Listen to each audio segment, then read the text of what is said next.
Non mais regardez ça, un torii au bord d'une falaise, elle-même au bord de la mer, avec une vue absolument incroyable. C'est vraiment unique, c'est incroyable.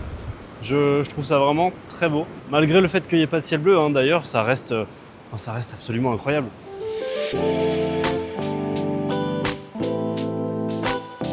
Ok, nouvel épisode. Je viens d'arriver à Shimoda, qui est à peu près 3 heures de chez moi, avec, regardez, un magnifique navire noir en arrière-plan. Et croyez-le ou non, c'est exactement pour ces navires-là que je suis venu à Shimoda. Avant de rentrer dans les détails du lieu, ce genre de choses, j'ai une première chose à vous dire, c'est que déjà je suis un petit peu un menteur, voilà, c'est comme ça. Non, je rigole, je dis menteur, mais c'est juste que j'avais annoncé dans la précédente vidéo que je ferais un vlog avec plusieurs personnes, que ça allait être super fun et tout. Et en fait, ça s'est pas vraiment passé comme prévu, donc cet épisode ne sortira pas. Je pense que je vais arrêter d'annoncer des choses parce que, surtout me connaissant, il y a beaucoup d'imprévus qui se passent quand je tourne. Alors déjà, si vous me suivez sur Instagram, vous pourrez voir que j'ai fait un carrousel autour du Mont Fuji. Donc ça devait être un épisode, mais voilà, j'en ai fait un carrousel. Les photos sont tout de même très jolies. Ça a l'air bon ça. Bon, je mangerai plus tard. Ah, ça a l'air bon ça aussi. Il est temps de vous parler du lieu où je suis. Donc je suis à Shimoda. Shimoda, où est-ce que c'est? C'est plutôt loin. C'est en fait à 3 heures de chez moi. J'ai carrément changé de préfecture. Alors avant, hop, petit sanctuaire en arrière-plan. Voilà. Ça fait plaisir. Donc je disais, j'ai changé de préfecture. Je suis dans la préfecture de Shizuoka, juste au bord en fait, entre celle de Tokyo et donc de Shizuoka. Et Shimoda, c'est dans un endroit qui s'appelle la péninsule d'Izu. C'est tout au sud, pas à la pointe, mais quasiment de cette péninsule, qui est un endroit touristique, ouais, je dirais touristique plutôt pour les Japonais, parce que ça fait quand même un détour du parcours classique, on va dire, que font la majorité des touristes étrangers comme nous. Mais c'est vraiment un endroit qui vaut le coup. Je me suis beaucoup renseigné avant de venir et il y a plein de choses à faire et à visiter dans toute la péninsule. Donc on peut largement y passer, je pense, une petite semaine pleine d'escapades à visiter plein d'endroits différents. Mais moi, si je décide de m'y rendre aujourd'hui, c'est pour une raison bien précise. En fait, au même titre que pour l'épisode sur Machida, j'y vais encore pour une vidéo, un autre projet à côté. Là, pour le coup, je mens pas, c'est vraiment quelque chose qui va sortir, il n'y a pas de souci là-dessus. Mais voilà, j'ai fait plus de 3 heures de route, et il faut que je fasse 3 heures de route au retour également, évidemment, pour faire seulement une dizaine de plans ici pour ce projet, donc, et j'en prends déjà plein les yeux. Donc ce que je vais faire, c'est que je vais arrêter de filmer, moi je vais faire les plans que j'ai à faire, je vais vous montrer un peu où est-ce que je vais, des petits paysages, je vais m'arrêter manger également, et je vous montre tout ça, comme d'habitude. Allez, let's go!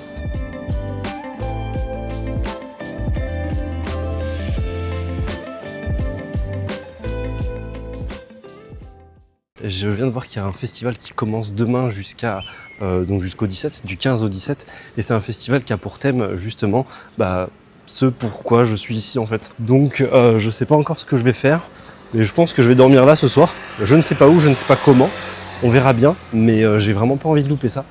Donc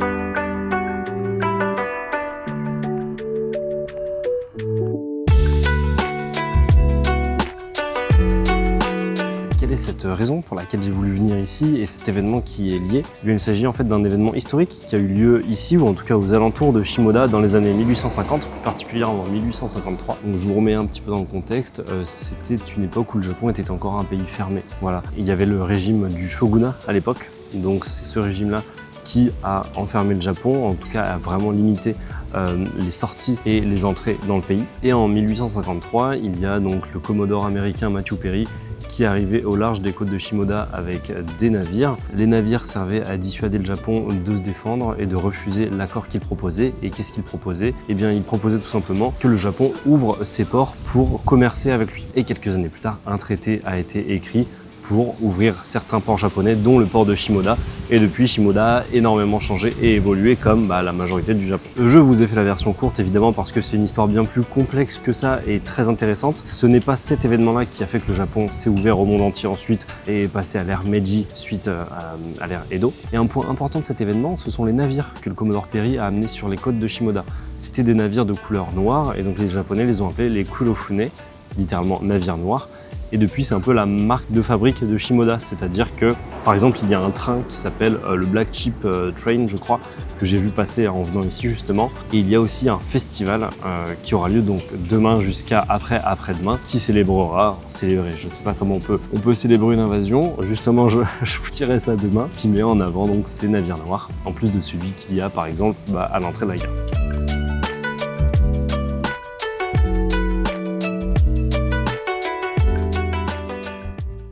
Je viens de trouver cette petite plaque commémorative. Alors pourquoi commémorative? D'ailleurs je ne sais pas si on peut dire que c'est une plaque commémorative. Je vous explique. En fait sur ce petit monument il est représenté donc Jimmy Carter, un des présidents des États-Unis, donc à l'époque en tout cas où il y a eu la plaque en 79. Ce fameux Jimmy Carter il est venu ici à Shimoda pour renforcer en fait les liens diplomatiques entre le Japon et les États-Unis.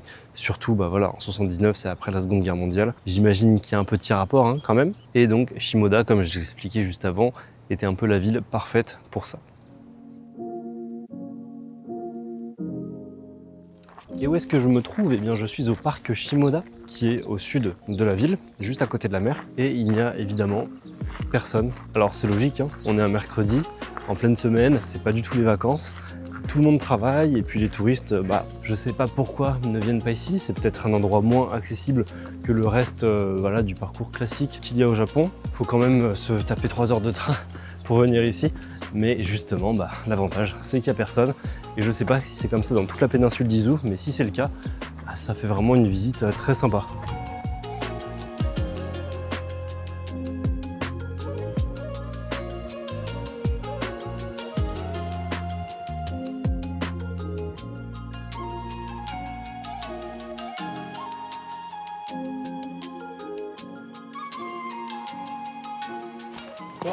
C'est casse-gueule ici. Putain. Ça se voit qu'il n'y a pas beaucoup de passages.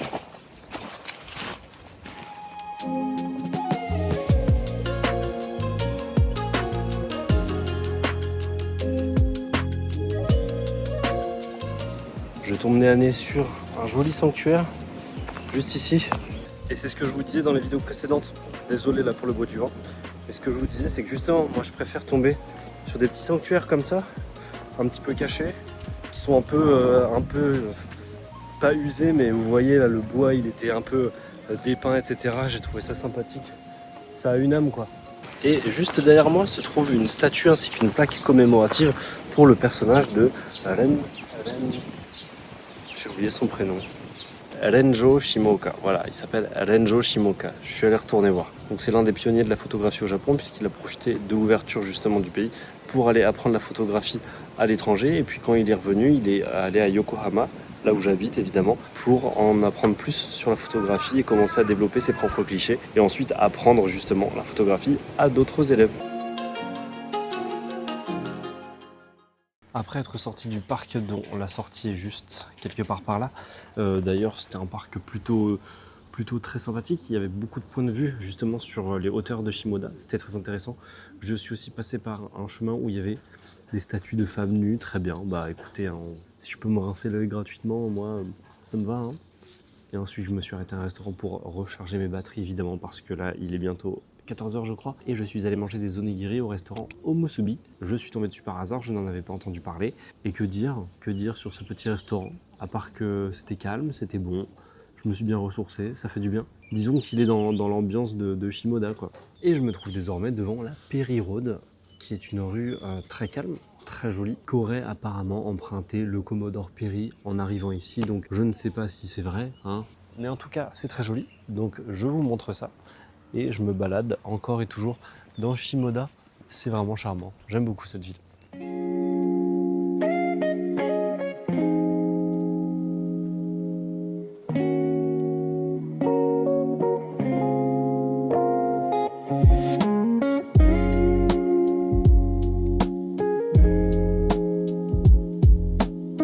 Ah oui, et j'ai oublié de vous dire, je vous ai dit plutôt que je dormirai là ce soir pour assister au festival de demain. Mais en fait, demain, il n'y a pas de festival. Je me suis trompé. Parce que j'ai beau être allé à l'école, eh bien je ne sais toujours pas lire les chiffres en tout cas, vu qu'il y avait marqué que le festival était au mois de mai et pas d'avril. En fait c'était un 5 pour le mois de mai et je sais pas pourquoi, moi j'ai lu 4.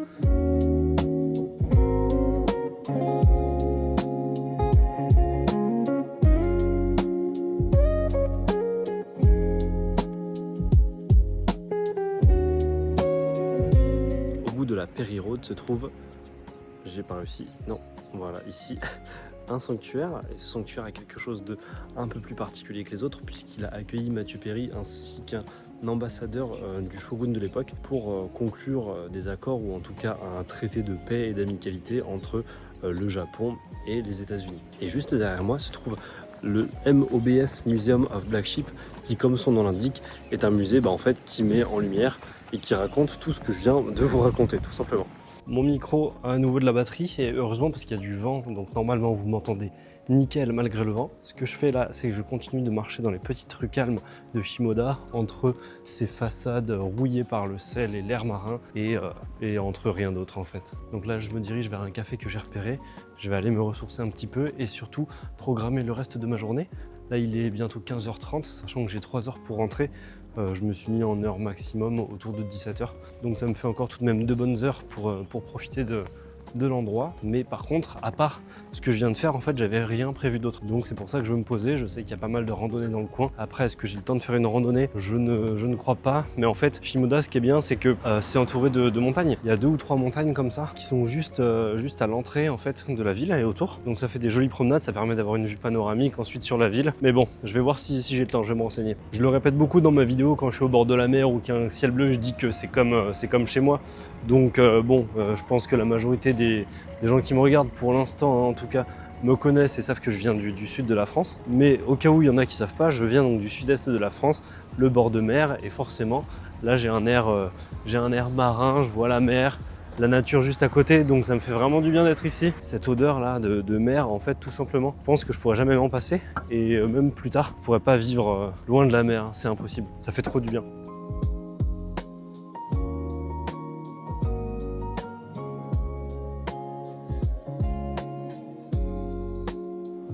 Me voici arrivé et installé au Black Sheep Café, où il n'y a personne d'autre que moi. Voilà, c'est royal. C'est royal mais un petit peu bruyant parce que juste ici en fait il y a la route, et le propriétaire m'a demandé de laisser la fenêtre ouverte pour je ne sais quelle raison, donc voilà, il y a du bruit. J'ai pris une petite tablette, toute petite tablette de chocolat noisette, et ça m'a intrigué quand j'ai vu qu'ils avaient ça. Je me suis dit bizarre, on verra bien ce que ça vaut.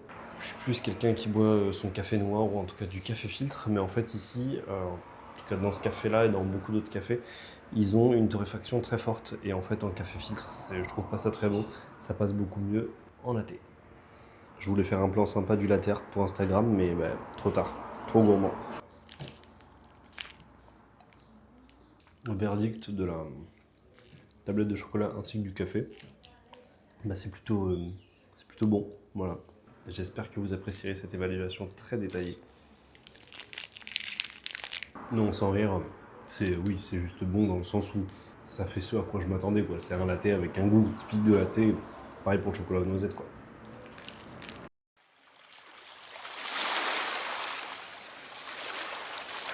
Vous ne savez pas où je suis, mais pourtant vous entendez le bruit. Le bruit de quoi? Le bruit des vagues. Hop, et là, je pouvais pas les louper là cette fois-ci. J'ai donc décidé de me rendre au bord de mer après mon petit café. En fait, ici, il y a un endroit en particulier où je veux aller, qui est un peu plus loin, que je vais vous montrer juste après. Mais je tenais vraiment à aller en bord de mer aujourd'hui. Déjà parce que j'ai beaucoup aimé Shimoda, que c'est une ville portuaire, une ville de bord de mer, et je me dis, mais il n'y a pas de plage là où je suis allé. Donc j'ai pris le bus, ça m'a pris à peu près 15-20 minutes pour rejoindre une très jolie plage, très grande, très calme. Et j'ai vraiment une coupe de fada, c'est n'importe quoi.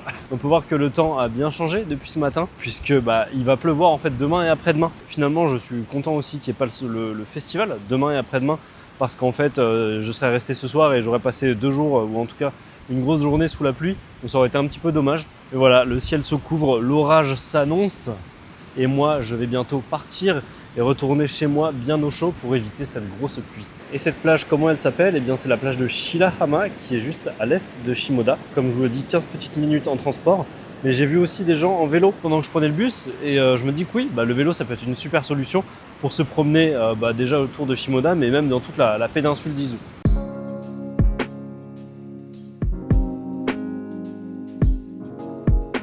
Là, je veux que vous me dites en commentaire si vous ne trouvez pas ce spot absolument magnifique. Non mais regardez ça, un torii au bord d'une falaise, elle-même au bord de la mer, avec une vue absolument incroyable. C'est vraiment unique, c'est incroyable. Je trouve ça vraiment très beau. Malgré le fait qu'il n'y ait pas de ciel bleu, hein, d'ailleurs, ça reste absolument incroyable. Je sais qu'au Japon, il existe d'autres endroits comme ça, je ne sais pas vraiment où.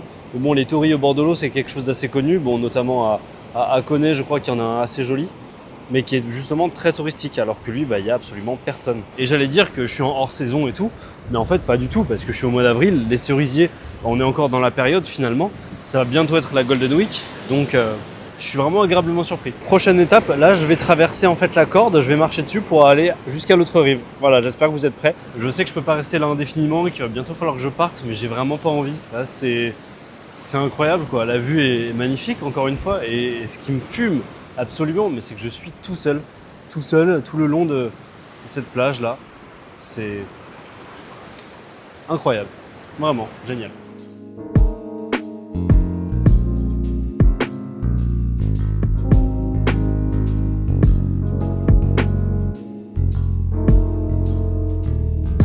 Ok, on va essayer comme ça, je mets le micro hors champ quand même.